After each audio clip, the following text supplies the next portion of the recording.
Bonjour, je m'appelle Milinda Lorce, je suis professeure de français et langue étrangère au Kosovo. J'enseigne le français au collège Razim Tsokli à Brod. Le Kosovo, comme tous les autres pays du monde, a été touché par la pandémie et comme résultat, les écoles ont été fermées. Nous avons commencé les cours en ligne partout au Kosovo, le français inclus.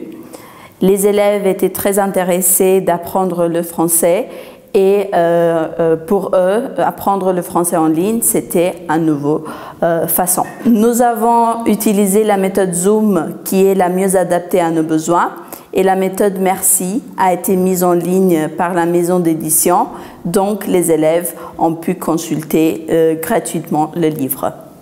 L'apprentissage en ligne nous a beaucoup aidé dans ce temps-là, mais il y avait des défis.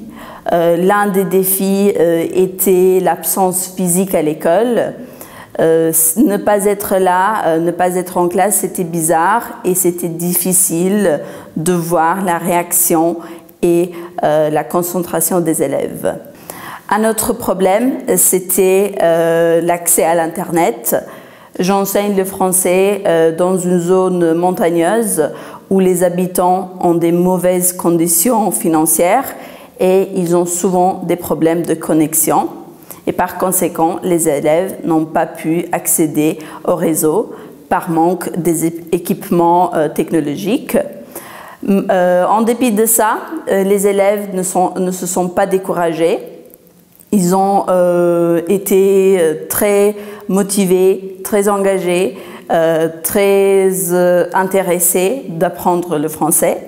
Malgré les défis à relever, en tant que professeurs, nous avons continué et continuerons d'enrichir les connaissances de nos élèves kosovars sur la langue et la culture française.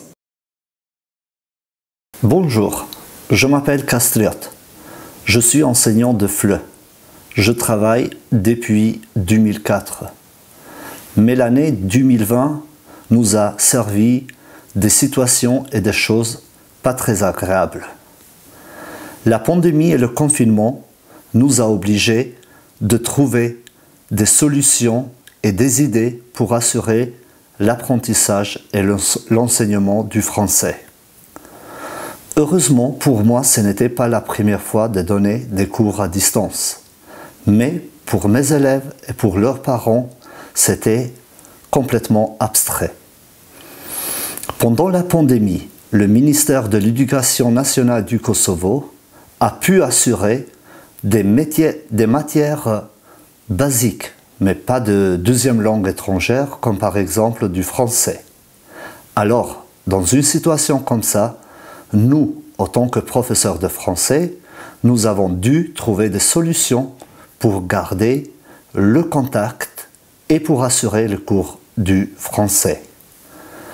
À nos jours, ce n'est pas difficile de trouver des plateformes pour assurer des cours à distance, mais trouver une plateforme qui est plus accessible et qui est plus simple pour les élèves, alors ça c'était une grande question. Finalement, j'ai décidé pour Zoom.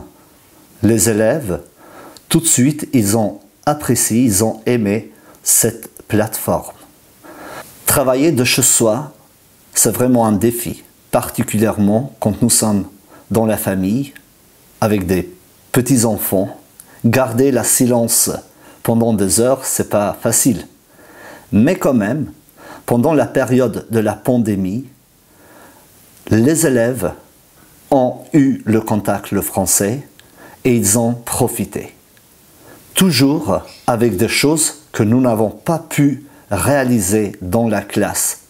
Parce que dans notre pays, les classes, les écoles n'assurent pas des conditions idéales pour l'enseignement d'une langue étrangère.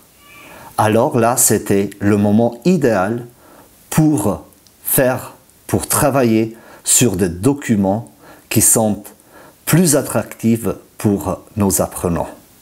À ce point-là, je voudrais remercier Clé International parce que grâce à eux, nos élèves ont les livres en ligne Merci 1 et Merci 2, c'est-à-dire les deux méthodes français qu'on utilise au Kosovo.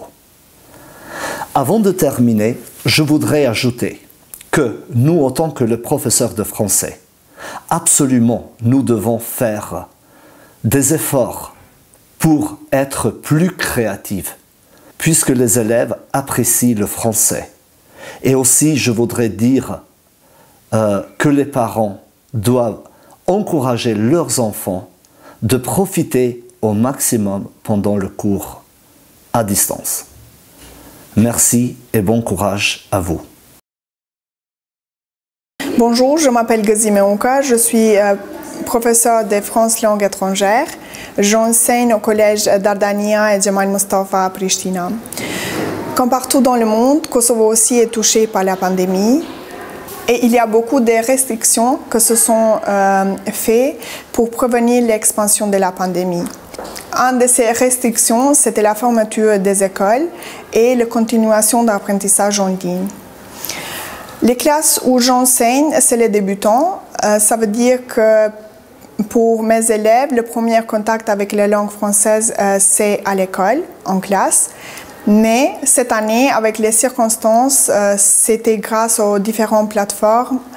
Moi, personnellement, j'ai utilisé e-Scolore, une plateforme créée par des Kosovars et financée par le ministère de l'Éducation et de la Culture. Nous savons que pour apprendre une langue étrangère, c'est déjà difficile et il faut investir beaucoup dans le développement des méthodes et des techniques pour augmenter l'intérêt chez les élèves. Je peux dire que les problèmes se sont apparus dans ce moment-là, quand il a fallu adapter les techniques, les méthodes, les illustrations que nous avons normalement fait en classe et qu'il a fallu adapter ça en ligne.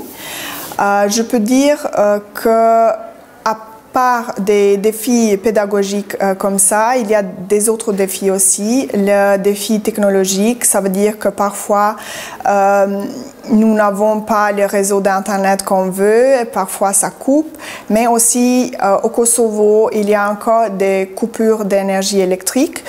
Ça veut dire que parfois les élèves n'ont pas accès à cause de ça. Mais aussi, il y a des défis sociaux, ça veut dire les élèves qui ont des problèmes financiers, qui n'ont pas les moyens d'avoir les technologies chez eux, ça veut dire ça, l'absence d'équipements aussi. Mais à part ça, je peux dire que l'intérêt pour apprendre la langue et la culture française reste et continueront de promouvoir la langue et la culture française, que ce soit ça à l'école ou en ligne. Merci. Bonjour, je m'appelle Kostrem Bolici. Je suis professeur de FLE au collège Chemin de Avostre. Comme partout au monde, même Kosovo a été touché par la pandémie. Nous avons fermé l'école le 13 mars. Au début, ce n'était pas facile d'enseigner à distance parce que tous les élèves, il n'y avait pas les moyens d'acheter un ordinateur. Nous avons envoyé deux cours par email.